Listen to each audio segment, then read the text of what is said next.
MLA అభ్యర్థి పుట్టా సుధాకర్ యాదవ్ వారి కుమారుడు మహేష్ యాదవ్ ఉన్నారు. అలాగే కడప ఎంపీ అభ్యర్థి ఆదినారాయణ రెడ్డి కుమారుడు సుధీర్ రెడ్డి ఉన్నారు. వారితో మాట్లాడదాం. Hi sir. హలో అండి. ప్రచారం ఎలా నడుస్తుంది? ఎలాంటి స్పందన వస్తుంది ప్రజల నుంచి? ప్రచారం అప్పుడే ఒక వారం నుంచి స్టార్ట్ చేసామండి.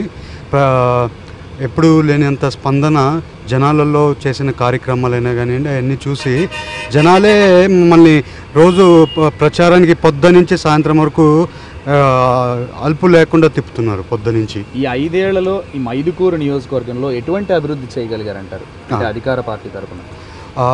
మనము ఓడిపోయినా కూడా ఎప్పుడు కూడా మనం ఓడిపోయినామని అనుకోకుండా మనము జనాల కోసం పనిచేయాలని చెప్పి మనం పార్టీ తరఫున ఒక మైదుకూరు ఒక కాన్స్టిట్యున్సీకే 950 కోట్ల నిధులు తెచ్చి చెరువులు నింపే కార్యక్రమము, స్కూళ్ళు కట్టే కార్యక్రమాలు, కెనాళ్ళు ఇరిగేషన్ ప్రాజెక్టులు చేసుకునే కార్యక్రమాలు,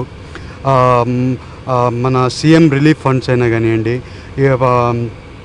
పెన్షన్లు ప్రతి ఒక్కరికి పెన్షన్లు టైంకి అందించడంలో చేసిన కృషి అయినా కానివ్వండి, సీసీ రోడ్లు, ఎక్కడ కానీ డ్రైనేజ్ సిస్టమ్ కూడా ఒక సిస్టమ్ అయిన డ్రైనేజ్ రోడ్లు, బాత్రూమ్స్, చాలా అభివృద్ధి కార్యక్రమాలలో ఎప్పుడు మైదుకూరులలో ఎప్పుడు లేని అభివృద్ధి కార్యక్రమాలు చేసాం.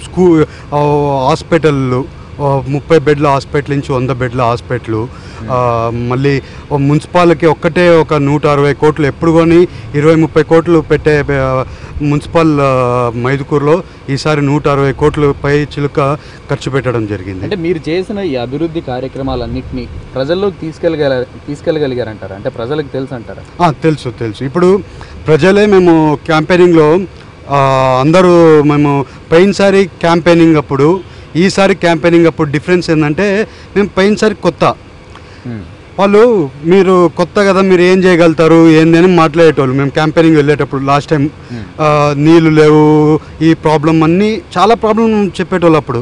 ఇప్పుడు క్యాన్వర్స్కి పోతే సార్ మేము అప్పుడు మిమ్మల్ని ఏం అడిగినామో ఇప్పుడు అవన్నీ మాకు వచ్చినాయి. అంటే మైదుకూరులో కూడా మైదుకూరు కాన్స్టిట్యున్సీలో నీళ్ళు చాలా ప్రాబ్లం.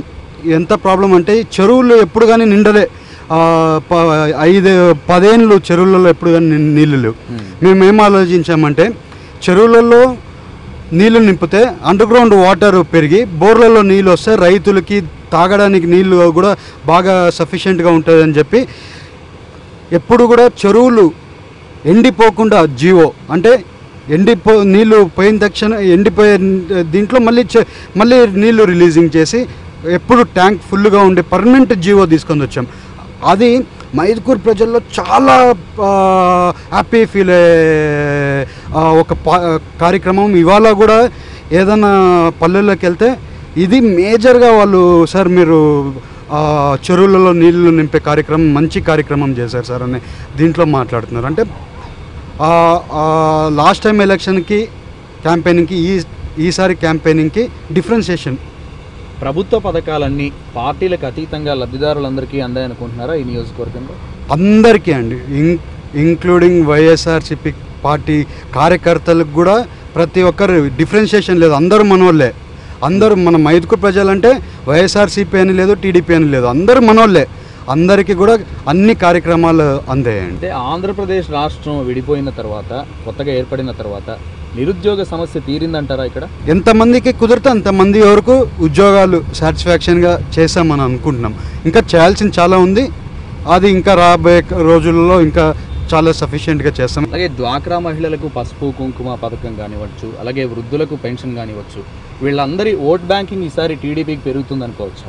100% అండి. ఎందుకంటే ఎప్పుడు లేని కార్యక్రమాలు చేశారు. ఇప్పుడు ఆ కార్యక్రమాలు ఏంటి జనాలకు అందుతున్నాయి. పసుపు కుంకుమ అనే కార్యక్రమం అయితే అసలు మేము కాన్స్టిట్యూషన్ మహిళలు అయితే ఎంత హ్యాపీగా ఉన్నారంటే సార్ మీరు క్యాన్వర్స్కి కూడా తిరగాల్సిన అవసరం లేదు సార్, మా ఊర్లలో మేము మీకే ఓట్లు వేస్తున్నాం అంటే వాళ్ళకి అంత హ్యాపీగా ఉన్నారు ఆ స్కీమ్ వల్ల అండి. ఎన్నికలకు చాలా తక్కువ టైం ఉంది. ప్రజల్లోకి ఎలాంటి వ్యూహంతో ముందుకెళ్తున్నారు? ప్రచారం ఎలా సాగుతుంది? మేము అభివృద్ధి చేసి ఇవాళ మిమ్మల్ని ఓట్లు అడగడానికి వస్తున్నాం. అభివృద్ధి చేసి ఓట్లు అడగడానికి వస్తున్నాం కాబట్టి మేము మా మా కష్టం వల్ల ఎంత కృషి చేయగలరు నాయన గారు, రాత్రి పగలనకుండా ఫ్యామిలీని అంతా వదిలేసి వాళ్ళు కష్టపడి ఈ అన్నీ చేయడం వల్ల మేము అనుకోవడం ఏంటంటే అట్లీస్ట్ కొంచెం వరకైనా కానివ్వండి జనాలు హ్యాపీగా ఉండి మాకే సహకరిస్తారనుకుంటున్నాము. క్యాంపెయినింగ్ చేసి సక్సెస్ఫుల్గా నడిపిస్తున్నాం. మైదుకూరు నియోజకవర్గంలో గ్రామ స్థాయిలో ఎటువంటి అభివృద్ధి జరిగిందంటారు? మా విలేజ్లు అన్నీ కూడా వాటర్లో ఫ్లోరోసిస్ ఉంటుంది. దాంట్లో ప్రతి విలేజ్లో కూడా డ్రింకింగ్ వాటర్ ప్లాంట్లు పెట్టి ఆ ఫ్లోరోసిస్ అనేదే ఇంకెప్పుడు కూడా వాళ్ళకి ఫ్లోరోసిస్ సమస్య నుంచి బయటపడేసాం. అది అట్లాంటి చాలా కార్యక్రమాలు మన మైదుకూరు కాన్స్టిట్యున్సీలలో కొంచెం వరకు జరిగాయి. మీరు మైదుకూరు ప్రజలు టీడీపీకి ఎందుకు ఓటారంటారు? మా టీడీపీ కార్యక్రమాలే ఇంత నిధులు లేకపోయినా కూడా నిధులు ఎట్లో ఒకటి సమకూర్చి ఇంత అన్ని కార్యక్రమాలు చేశారు. ప్లస్ అందరూ కూడా లీడర్ని చూసి ఓట్లు వేస్తారనే పరిస్థితి. ప్లస్ డెవలప్మెంట్ కూడా అంత డెవలప్మెంట్ ఉంది కాబట్టి మళ్ళీ క్యాపిటల్ కట్టుకోవాల్సి ఉంది, పోలవరం ప్రాజెక్ట్ చేసుకోవాల్సి ఉంది, మన యూత్కి అందరికి కూడా ఉద్యోగాలు రావాల్సి ఉంది. అవన్నీ చేయాలంటే బాబు గారు అయితేనే కరెక్ట్గా ఆయన నమ్మి ఆయన వెనకాల వెళ్తే ఆయన ఒక దారి చూపిస్తారు.